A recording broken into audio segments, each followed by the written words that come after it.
Hello, my dear students. I hope you all are safe at your home. Stay home and stay safe. Today I am here to teach you how to write analytical paragraph. Listen, CBSE has recently introduced writing analytical paragraph as part of the revised curriculum under writing section. So this topic is very important.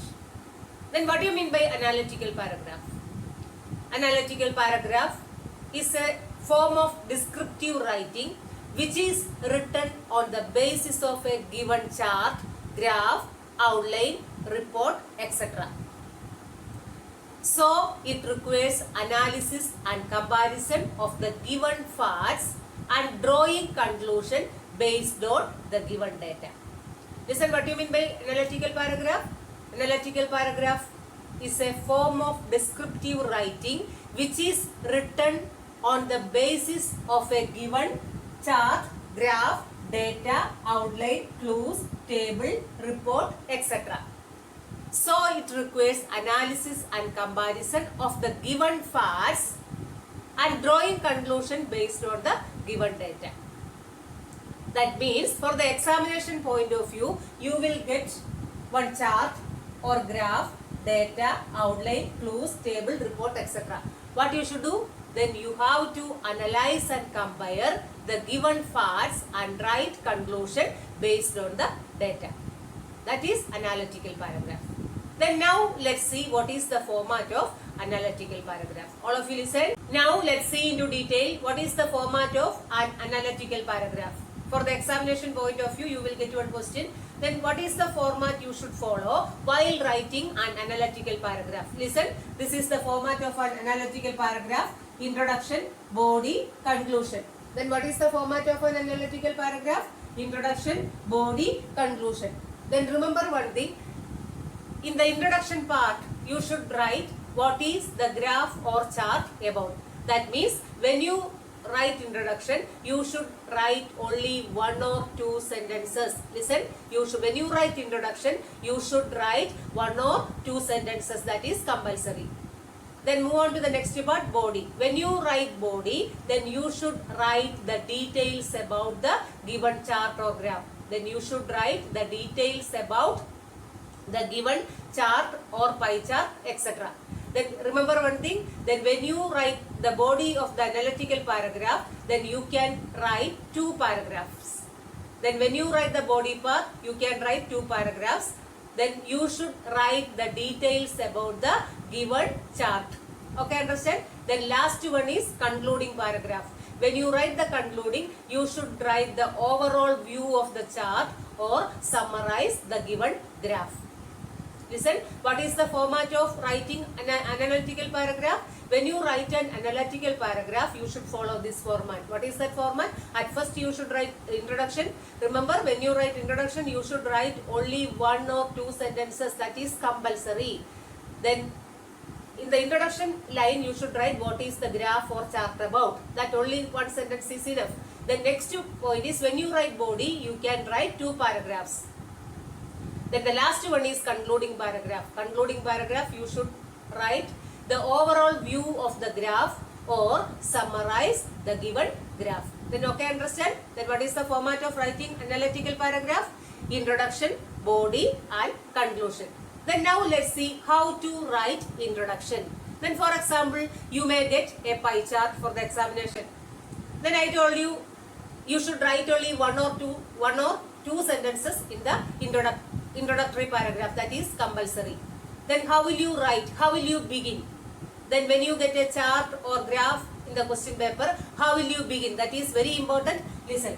Then if it is a chart, you can begin like this. The chart describes or the chart shows. The next one, the table suggests.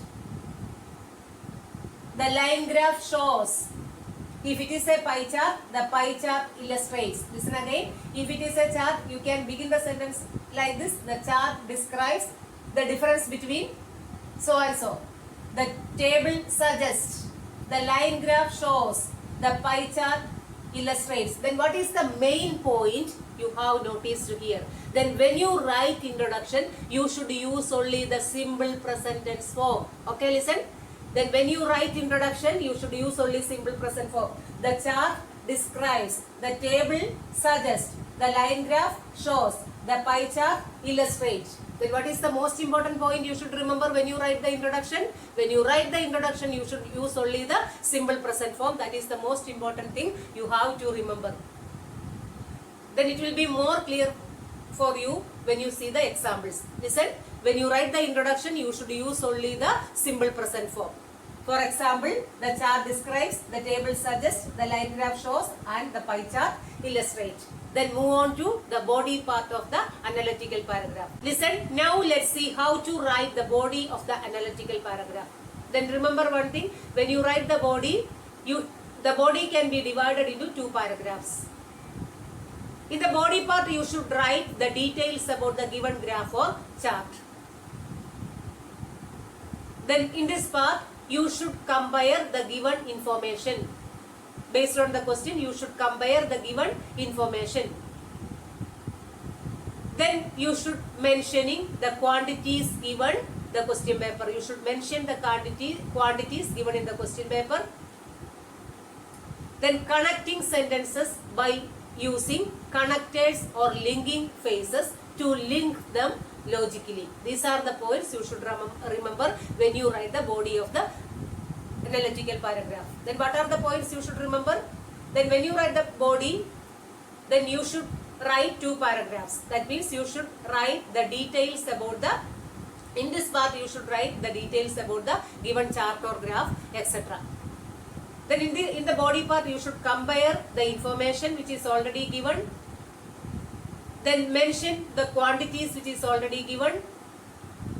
And connecting sentences by using connectors or linking phrases to link them logically. These are the points you should remember when you write the body of the analytical paragraph.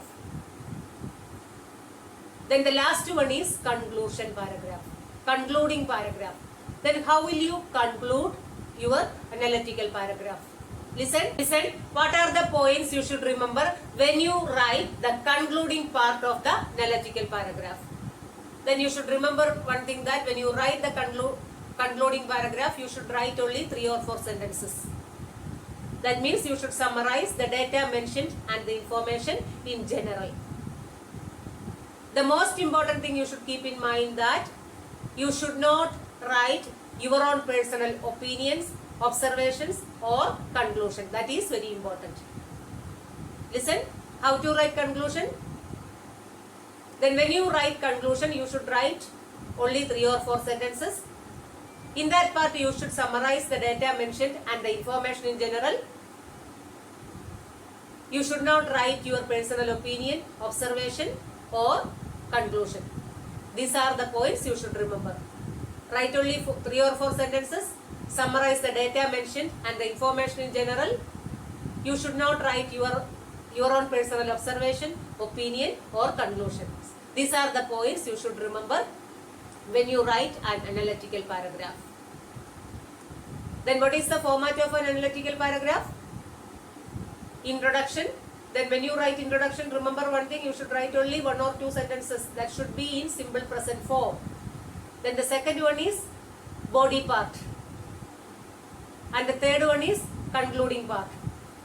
Then when you write conclusion, you should not write your own personal opinion, conclusion or observations. These are the points you should write, you should remember when you write an analytical paragraph. Now let's see useful tips for writing an analytical paragraph. For an introduction, you can start with the following phrases. The chart given above describes, the table suggests, the line graph shows, the data given provides information about, the pie chart illustrates, etc.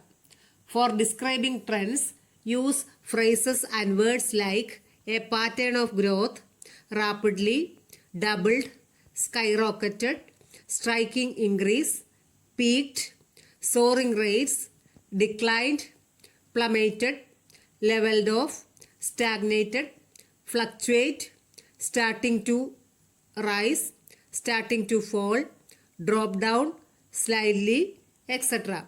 For describing quantities, use various styles like 48% of, 1/3 of, nearly 1/4 of, almost 80%, majority, on average, twice as much, almost equal, the highest, the lowest, very close to 2%, roughly, approximately 5% of, just under 3%, etc. For establishing relationship or contrast, use phrases and words like relationship between, similarly, in contrast with, in comparison to, but in the opposite case, however, whereas, when it comes to, as opposed to, while, striking difference, noticeable difference, etc. For the conclusion and other connecting phrases, use overall, subsequently, in all, in a nutshell, for the chart given, in short, striking changes, including, therefore, etc.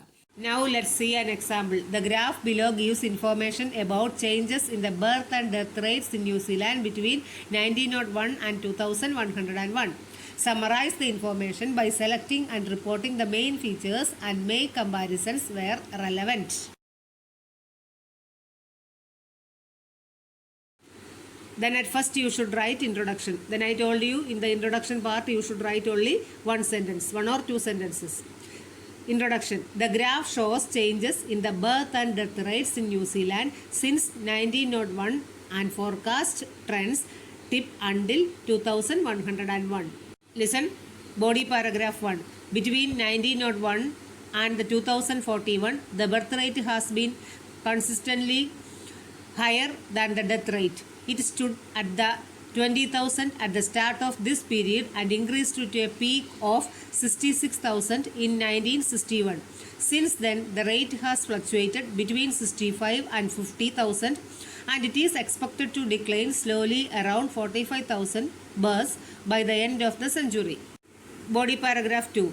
In contrast, the death rate started below 10,000 and has increased steadily until the present time. This increase is expected to be more rapid between 2021 and 2051 when the rate will probably level off at around 60,000 before dropping slightly in 2101. Now, let's see conclusion. Overall, these opposing trends mean that the death rate will probably overtake the birth rate in around 2041 and the large gap between two levels will be reversed in the later part of the century. Then I already told you the vocabulary which you use in this section is very, very important. Listen, all of you listen the vocabulary which you already used in body paragraph 1. Listen the words used in body paragraph 2.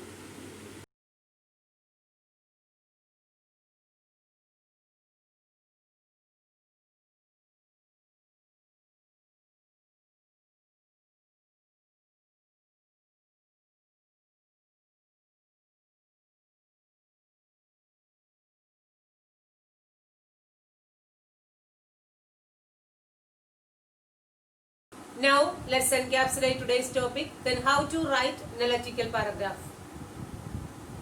Then what is the format of an analytical paragraph? First you write introduction, then body, then conclusion. How will you write introduction? Your introduction includes only one or two sentences. That means what is the graph or chart about? That means when you write the introduction, then you should use the simple present form. Then when you write body, then your body of the analytical paragraph can be divided into two. That means you should write two paragraphs. That means you should write the details about the given graph or chart. Then while writing the body of the analytical paragraph, it is better to use simple present, present perfect, simple past and passive form of simple present. It is better to use these tense form while writing the body of the analytical paragraph. Then remember, when you write conclusion, you should write only 3 or 4 sentences. Then when you write conclusion, you should not write your own opinion, observation, or conclusion. Then how to score more marks from this section? The vocabulary which you use in your analytical paragraph is very important. So, please try to by heart the words which I have already given. I think all of you understand how to write an analytical paragraph. If you have any doubt, you can ask me during interactive session. Thank you all.